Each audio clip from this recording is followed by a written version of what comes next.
Y there is no real change in my life? എന്തുകൊണ്ടാണ് എൻ്റെ ലൈഫിൽ ശരിക്കും ഒരു മാറ്റം ഉണ്ടാകാത്തത്?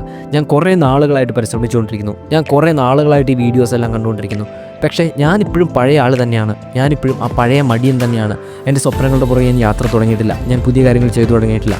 എന്തുകൊണ്ടാണ് എൻ്റെ ലൈഫിൽ ഇങ്ങനെ ഉണ്ടാകുന്നത്? മെയിനായിട്ട് 5 റീസൺസ് ആണ് നമ്മുടെ ലൈഫിൽ ഇങ്ങനെയൊരു സിറ്റുവേഷൻ്റെ പിറകിൽ ഉള്ളത്. അതിലൊന്നാമത്തെ കാര്യമാണ് ഡിസ്ട്രാക്ഷൻസ്. അതായത് നമ്മൾ എല്ലാ വീഡിയോയിലും പറയുന്നത് പോലെ നമ്മളൊരു കാര്യം ചെയ്യാനിരിക്കുമ്പോൾ ഉള്ള ഡിസ്ട്രാക്ഷൻസ് അല്ല, പക്ഷേ നമ്മുടെ ലൈഫിൻ്റെ ഫോക്കസ് തന്നെ ഡിസ്ട്രാക്റ്റഡ് ആണ് എന്നുള്ളതാണ്. നമ്മുടെ ജീവിതം ശരിക്കും നമ്മൾ ഒരു കാര്യത്തിൽ ഉറപ്പിച്ച് മുമ്പോട്ട് പോകുന്നില്ല എന്നുള്ളതാണ് ഇതിൻ്റെ അർത്ഥം. ഇത് ഏതൊരു യാത്ര ചെയ്യുമ്പോഴും നമുക്കറിയാം ഏത് ഡയറക്ഷനിലേക്കാണ് പോകുന്നത്, എൻ്റെ ലക്ഷ്യം എന്താണ് എന്ന് നമുക്കൊരു ബോധമുണ്ട്. ഇതുപോലെ തന്നെ നമ്മുടെ ജീവിതത്തിലും ആ ഒരു ഡയറക്ഷൻ്റെ ബോധം, ഏത് ദിശയിലേക്കാണ് നമ്മൾ പോകുന്നത് എന്നുള്ളൊരു സെൻസ് നമുക്ക് അത്യാവശ്യമാണ്. പക്ഷേ നമ്മൾ പലപ്പോഴും ഓരോ ദിവസവും ജീവിച്ചു തുടങ്ങുമ്പോൾ പല കാര്യങ്ങൾ കയറി വരും, മൊബൈൽ ഫോൺ കയറി വരും, നമ്മൾ പലതും കാണാൻ പോകും, നമ്മൾ പലരോടും സംസാരിക്കാൻ പോകും, പല ബഹളത്തിൻ്റെ ഇടയ്ക്ക് പെട്ടുപോകും. നമ്മൾ പോലും അറിയാതെ നമ്മൾ വേറൊരു സ്ഫിയറിലേക്ക് കയറി, വേറൊരു വേൾഡിലേക്ക് കയറി, വേറൊരു യാത്രയിലേക്ക് നമ്മൾ മാറി. നമ്മുടെ ദിശ വിട്ടുപോയി എന്നുള്ളതാണ്, നമ്മുടെ മെയിനായിട്ടുള്ള ടാർഗറ്റ്സ് വിട്ടുപോയി എന്നുള്ളതാണ്.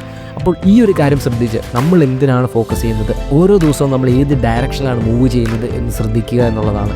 അതിനു വേണ്ടിയിട്ട് നമ്മുടെ ലോങ് ടൈം പ്ലാൻസ് അല്ലെങ്കിൽ നമ്മുടെ ഏറ്റവും വലിയ ഡ്രീമുകൾ സെറ്റ് ചെയ്തതിന് ശേഷം അതിന് ഓറിയൻറ്റഡ് ആയിട്ട് ഓരോ ദിവസവും നമ്മൾ പ്ലാൻ ചെയ്യുക എന്നുള്ളതാണ്. രണ്ടാമത്തെ കാര്യം ഇഷ്യൂ ഓഫ് കൺസിസ്റ്റൻസി. നമുക്ക് പലപ്പോഴും കൺസിസ്റ്റൻസി ഇല്ലാത്തതാണ് ഏറ്റവും വലിയ ചലഞ്ച്.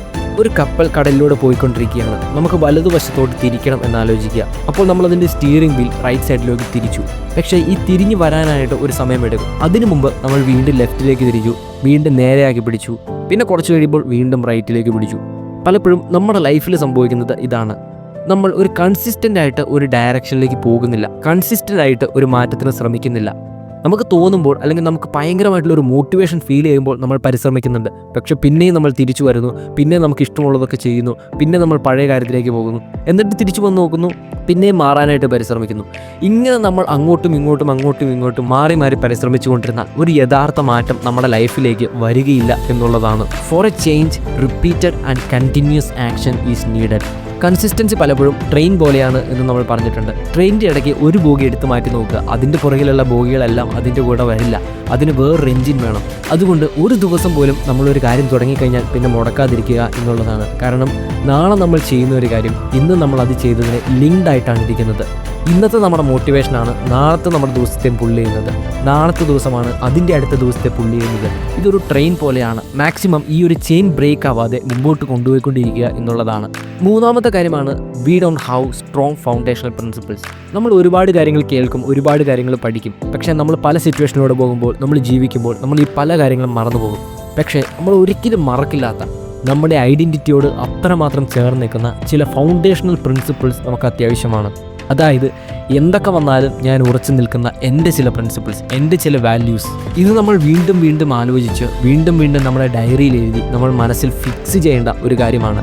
ശരിക്കും നമുക്കെല്ലാം ഇത് എവിടെയോ ഉണ്ട്, പക്ഷേ അത് നമ്മൾ ഉറപ്പിച്ചിട്ടില്ല എന്നുള്ളതാണ്. ഫോർ എക്സാമ്പിൾ, എപ്പോൾ ലേസിനെസ് വന്നാലും നമ്മൾ എടുക്കുന്ന 5 മിനിറ്റ് റൂളായിരിക്കും, അല്ലെങ്കിൽ ബാക്കിയുള്ളവരെ റെസ്പെക്റ്റ് ചെയ്യണം എന്ന് നമ്മൾ എടുത്തിട്ടുള്ളൊരു തീരുമാനമായിരിക്കും, അല്ലെങ്കിൽ എന്ത് തീരുമാനമെടുക്കണമെങ്കിലും നമ്മൾ സമയം ചിലവഴിച്ച് അതിനുവേണ്ടി ചിന്തിക്കും എന്നുള്ളൊരു തീരുമാനമായിരിക്കും.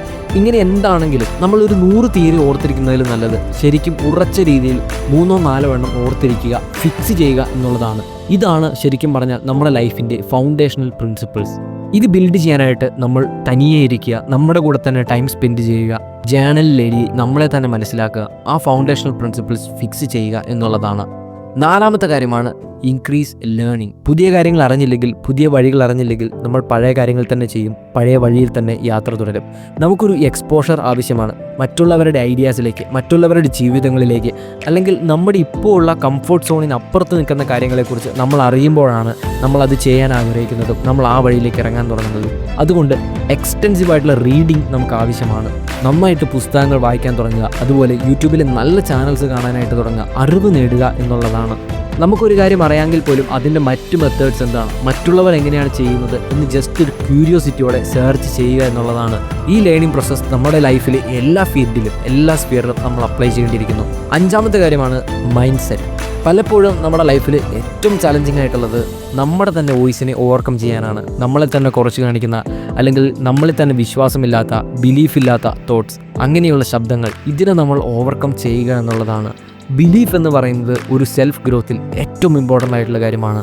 ഡൗട്ട് ചെയ്യുമ്പോൾ അത് എപ്പോഴും നമ്മളെ പിന്നോട്ട് വലിക്കും, നമ്മുടെ കോൺഫിഡൻസ് കളയും. ശരിയാണ്, നമുക്ക് ഇമോഷണൽ ബ്രേക്സ് എടുക്കാം, നമുക്ക് ഇൻ്റർവെല്ലുകൾ എടുക്കാം, അല്ലെങ്കിൽ നമുക്ക് ഓഫ് ഡേയ്സ് എടുക്കാം. പക്ഷേ ഇതൊന്നും നമ്മുടെ ഇമോഷണൽ ഹെൽത്തിനെ ബാധിക്കരുത്, ഇതൊന്നും നമ്മുടെ കോൺഫിഡൻസിനെ ബാധിക്കരുത്. നമ്മുടെ മൈൻഡ് സെറ്റ് എന്ന് പറയുന്നത് ശരിക്കും സ്ട്രോങ് ആയിരിക്കണം. നമ്മുടെ മൈൻഡ് സെറ്റാണ് നമ്മുടെ ഏറ്റവും വലിയ സപ്പോർട്ടർ.